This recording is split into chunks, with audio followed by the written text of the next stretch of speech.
Τα υλικά για τη συνταγή μας θα τα δείξουμε ένα προς ένα. Μετά μας τα δώσει ο κύριος Μιχάλης να τα έχουμε κοντά.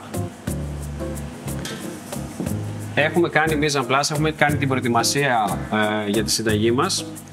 Όλα τα χωροκταρικά πρέπει να είναι πλυμμένα, καθαρισμένα, στεγνωμένα και κομμένα, κάποια ψιλοκομμένα όπως είναι το κρεμμυδάκι το φρέσκο, όπως είναι το πράσο, όπως είναι το μαρούλι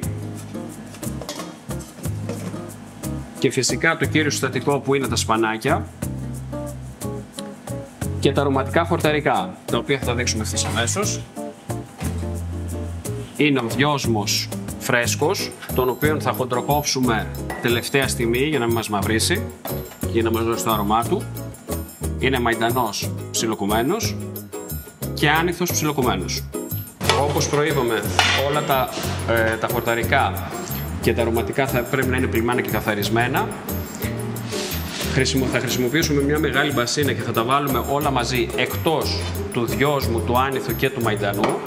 Και το βασικό χαρακτηριστικό στη συγκεκριμένη συνταγή είναι να τα μαράνουμε με αλάτι, όπως γίνεται με τον παραδοσιακό τρόπο. Ουσιαστικά δεν τα μαγειρεύουμε, αλλά πρέπει να μαραθούν με αλάτι και στη συγκεκριμένη περίπτωση τα σπανάκια μαζί με το πράσο.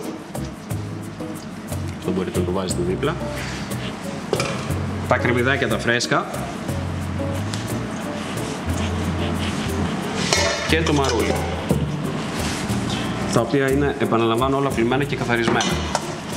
Μπορείτε να χρησιμοποιήσετε γάντια, αλλά το καλύτερο είναι να έχετε πάντα τα χέρια σας πλυμμένα καθαρά. Τα ανακατεύουμε όλα μαζί. Σας παρακαλώ, ανοίξεις λίγο το αλάτι. Και θα μου βάλει σαλάτι από πάνω όμως. Ρίχνουμε το αλάτι πιο πάνω. Να πάει παντού. Αρκεί. Και αρχίζουμε να τα ανακατεύουμε. Το σημαντικό στην διαδικασία είναι να αρχίσουμε να τα μαραίνουμε. Οπότε θέλει πίεση για να μπορέσουν να αρχίζουν να μαραίνονται. Αυτό θα έχει σαν αποτέλεσμα η φάρσα της πίτας μας, του πλαστού, να μην έχει υγρά. Να πούμε ότι αυτή η συνταγή προέρχεται ουσιαστικά από τις περιοχές που προείπαμε, τους νομούς κυρίως Τρικάλων και Καρδίτσας, και πρόκειται για ένα φτωχό πιάτο, δηλαδή με υλικά που έβρισκαν οι άνθρωποι στον κήπο τους. Και πρέπει να αναφέρουμε λίγο και τα χορταρικά, τα οποία είναι δύσκολο να βρείτε σε ένα σούπερ μάρκετ, αλλά θα μπορούσατε να βρείτε σε μια λαϊκή αγορά πολύ πιο εύκολα. Τα οποία είναι η ζοχή, οι καυκαλίθρες, τα μυρόνια, οι τσουκνίδες, τα παζιά και τα λάφατα. Όλα αυτά είναι τα χορταρικά που θα δώσουν όλο το άρωμα στην πίτα. Και είναι και κύριο χαρακτηριστικό της ελληνικής κουζίνας. Οπότε από ό,τι μπορείτε να δείτε, με τη διαδικασία του να τα μαράνουμε, χάνουν και τον όγκο τους. Επίσης, πιέζοντάς τα, θα δείτε ότι στη διαδικασία αρχίζουν και βγάζουν υγρό. Αυτό το υγρό δεν το θέλουμε στην πίτα μας.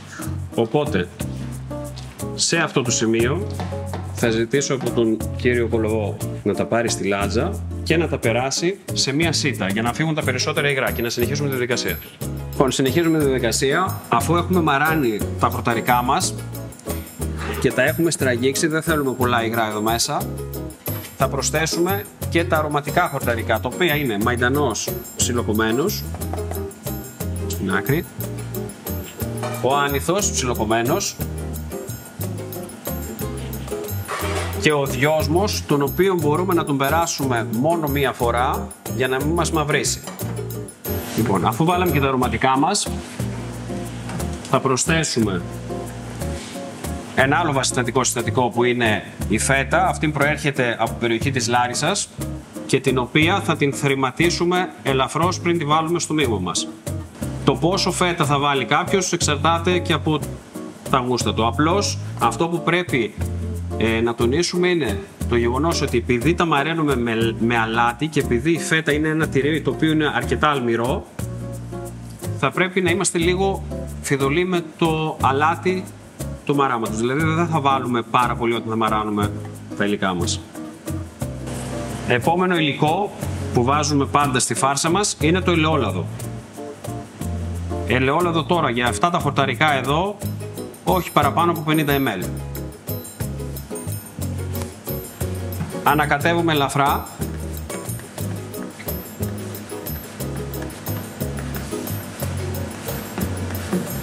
Και η φάρσα για το μπλαστό μας είναι έτοιμη. Οπότε έχουμε τη φάρσα μας έτοιμη μαζί με τα αρωματικά χορταρικά, τα μαραμένα χορταρικά και τη φέτα και το ελαιόλαδο. Σε ένα ταψάκι, οποιοδήποτε ταψί, είτε είναι στρόγγυλο είτε είναι ορθογώνιο, ό,τι έχετε, το βοτυρώνετε και προσθέτουμε και ελαιόλαδο. Γενικά ο μπλαστός είναι μια πίτα που θέλει αρκετό λάδι για να ψηθεί σωστά, λόγω του καλαμποκάλυβρου. Το επόμενο βήμα είναι να κάνουμε το φύλλο ουσιαστικά, που δεν είναι όπως είναι το φύλλο κρούστας. Είναι μια ζύμη ουσιαστικά με καλαμποκάλευρο, μαλεύρι καλαμπογιού, το οποίο παραδοσιακά στη Θεσσαλία, στην περιοχή τουλάχιστον των Τρικάλων, ονομάζεται μπομπότα. Έχουμε αλάτι ψηλό και έχουμε και νερό. Το πολύ σημαντικό, στο κάτω μέρος η ζύμη μας πρέπει να είναι αρκετά εύπλαστη και να είναι περίπου 1 με 1,5 εκατοστό. Δηλαδή θέλουμε να είναι αρκετά χοντρή, γιατί θα βγει και πιο μαλακή στο ψήσιμο. Ουσιαστικά θα κάνει μια κρούστα στο κάτω μέρος και μέσα θα είναι πιο μαλακή. Στο επάνω μέρος, αφού βάλουμε την φάρσα μας, θα κάνουμε έναν χυλό ουσιαστικά με τα ίδια υλικά, με το καλαμποκάλευρο και το νερό και το αλάτι, και μετά θα πάμε για το ψήσιμο. Οπότε πάμε ευθύς αμέσως λίγο να δείξουμε το πώς θα κάνουμε τη ζύμη μας. Πάρα πολύ απλά. Προσθέτουμε το νερό, το αλάτι,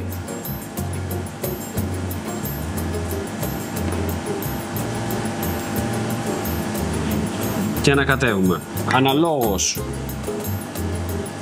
το πόσο νερό θα πάρει για να κάνουμε μια εύπλαστη ζύμη, προσθέτουμε και το ανάλογο νερό για να μπορούμε να την απλώσουμε μετά στο ταψί.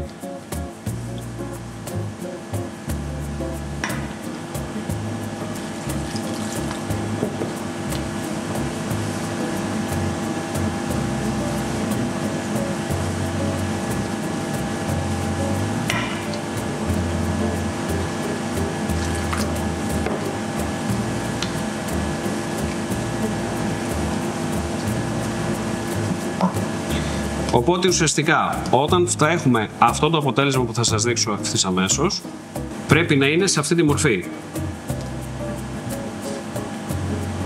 Ελαφρά υδαρές και να μπορεί να στρωθεί εύκολα στον πάτο του ταψιού. Οπότε ξεκινάμε.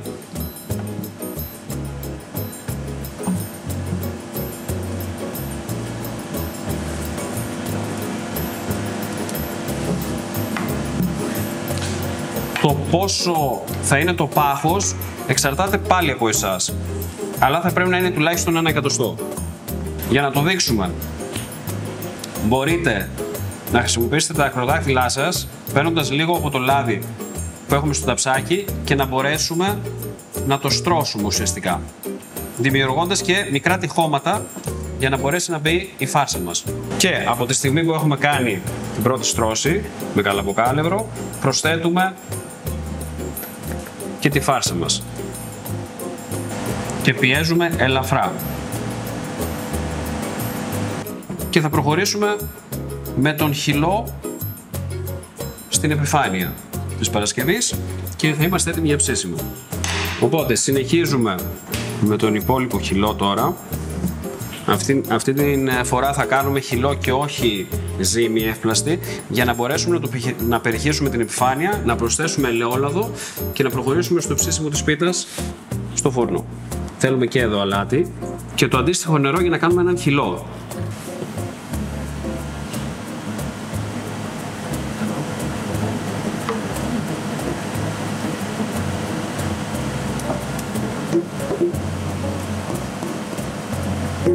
Εντάξει.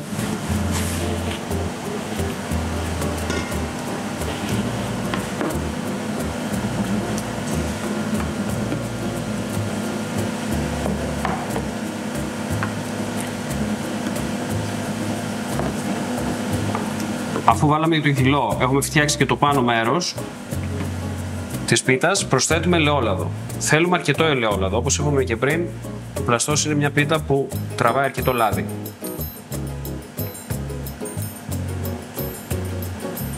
Και είμαστε έτοιμοι για να ψήσουμε την πίτα, τον πλαστό μας. Οπότε, σε προθερμασμένο φούρνο, στατικό, χωρίς αέρα, στους 180-185 αναλόγως το σκεύος που έχετε, αν είναι μεγαλύτερο, αναλόγως το φούρνο που έχετε στο σπίτι σας, παίρνει περίπου από 30 μέχρι 40-45 λεπτά. Λοιπόν, και έχουμε βγάλει τον πλαστό από το φούρνο, έχει ψηθεί, τον έχουμε κόψει σε κομμάτια της αρεσκίας μας και θα τον σερβίρουμε για να δούμε και πώς έχει ψηθεί και μέσα η φάρσα.